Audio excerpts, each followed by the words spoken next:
L'Assemblée nationale ouvre ce lundi 29 janvier 2024 sa session extraordinaire inaugurale. C'est un discours responsable. Il nous a liés au discours du président de la République. Le salut du peuple, c'est la loi suprême. Et nous ne pouvons jamais nous dédier à ça.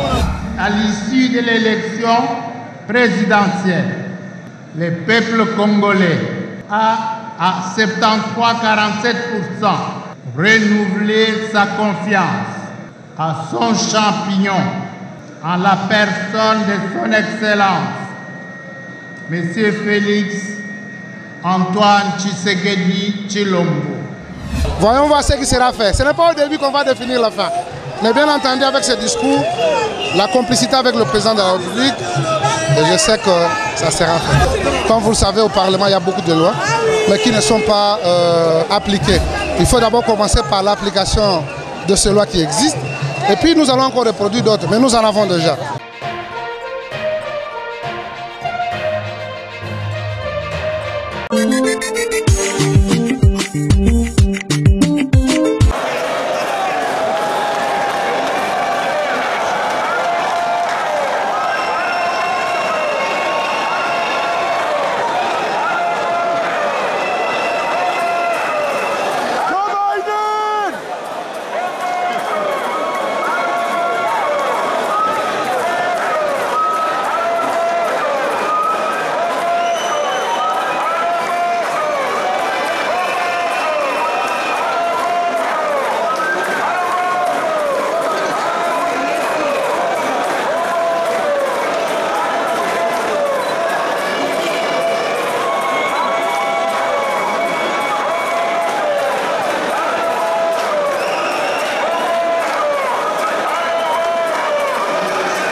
Honorables députés nationaux,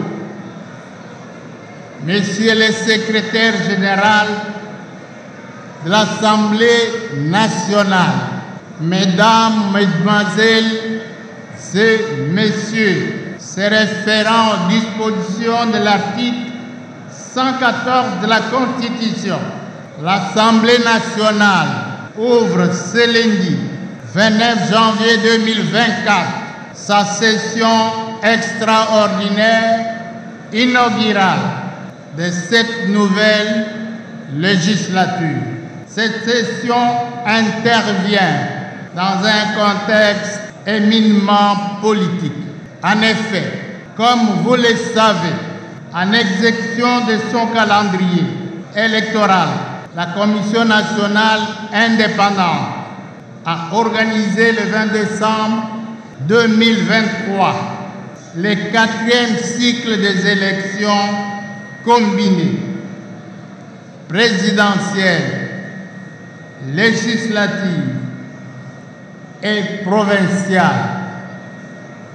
Et pour la première fois, les élections municipales. À l'issue de l'élection présidentielle, le peuple congolais a à 73,47% renouvelé sa confiance à son champignon, en la personne de son Excellence, M. Félix Antoine Tshisekedi Tshilombo, président de la République, chef de l'État.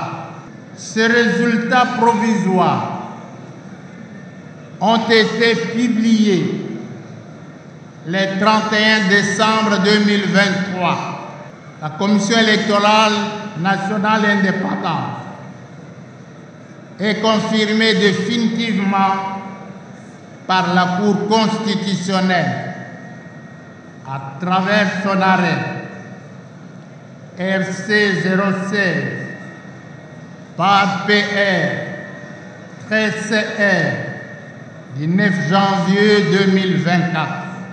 Avant son entrée en fonction et son discours de circonstance, le président de la République réuni le 20 janvier 2024 prêté devant la Cour constitutionnelle au stade de martyr en présence de plusieurs chefs d'État et de gouvernement,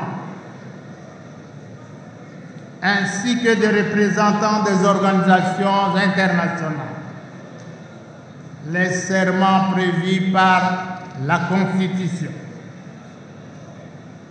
En votre nom à tous, je réitère nos sincères félicitations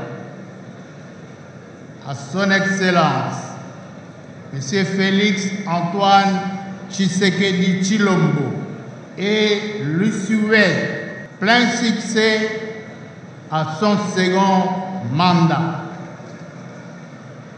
Toujours dans le chapitre électoral, la CENI a, en date du 14 janvier 2024, publié les résultats provisoires des élections législatives qui ont permis à chacune et à chacun d'entre nous de siéger aujourd'hui dans cet hémicycle. En attendant la proclamation des résultats définitifs par la Cour constitutionnelle, je saisis cette heureuse occasion pour vous présenter nos vives et chaleureuses félicitations pour la confiance que le peuple congolais a placé en chacune et en chacun d'entre nous et vous présente un fructueux mandat. C'est une procédure normalement administrative. Voilà. De prédiction législative. Moi je compte, je ne vais pas inventer la roue. Comme vous le savez, au Parlement il y a beaucoup de lois, mais qui ne sont pas appliquées. Il faut d'abord commencer par l'application de ces lois qui existent. Et puis nous allons encore reproduire d'autres, mais nous en avons déjà. Mais il faut avoir d'abord la rétro pour vérifier ce qui a été fait et ce qui n'a pas été fait. Mais je pense que cette fois-ci, il y aura le contrôle. D'une manière spécifique, comment interprétez-vous le discours du président de l'Assemblée? C'est un discours responsable. Il nous a liés au discours du président de la République. Le salut du peuple, c'est la loi suprême. Et nous ne pouvons jamais nous dédier à ça. Quant à ça, voyons voir ce qui sera fait. Ce n'est pas au début qu'on va définir la fin. Mais bien entendu, avec ce discours, la complicité avec le président de la République, et je sais que ça sera fait. Merci. C'est un discours normal qui entre dans le cadre normal de l'ouverture de la session solennelle. C'est un discours qu'il prononce en tant que doyen d'âge. Il a circonscrit les grandes lignes en quoi va consister le travail que nous allons faire lui en tant que doyen d'âge. Il s'agit, comme vous savez, nous allons mettre en place les bureaux définitifs, nous allons mettre en place les règlements intérieurs et après nous aurons un bureau définitif pour commencer la session. Donc, et dans le cadre de production législative, que comptez-vous faire actuellement en tant que député? Bon, en termes de production législative, je pense d'abord que nous devons améliorer, nous devons mettre en place, légiférer, voter des lois qui sont adaptées aux problèmes de nos populations. Mais moi, surtout, je voudrais insister sur les contrôles parlementaires. Ces contrôles-là auxquels je tiens parce que c'est le ventre mou de la législature de la fois passée à laquelle moi j'ai participé. On n'était pas présent en ce qui concerne le contrôle.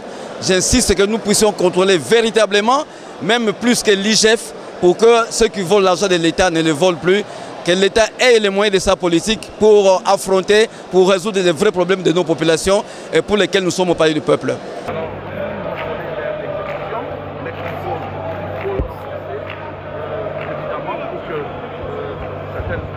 Certains antivaleurs puissent être bannis dans notre pays et surtout faire en sorte que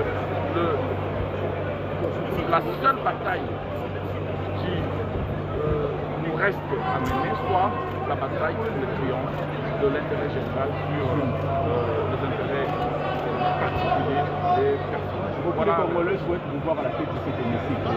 Moi je ne spécule pas sur ça c'est de l'ordre du destin et du seul choix souverain mais discrétionnaire du chef de l'État. Et on n'est pas là pour ça. On ne peut pas être candidat soi-même à une autre chef de l'État. Donc évitez ce débat-là, je vous le conseille, parce que ici, le plus important, c'est d'abord l'intérêt général, pas les intérêts et le positionnement personnel. Merci beaucoup.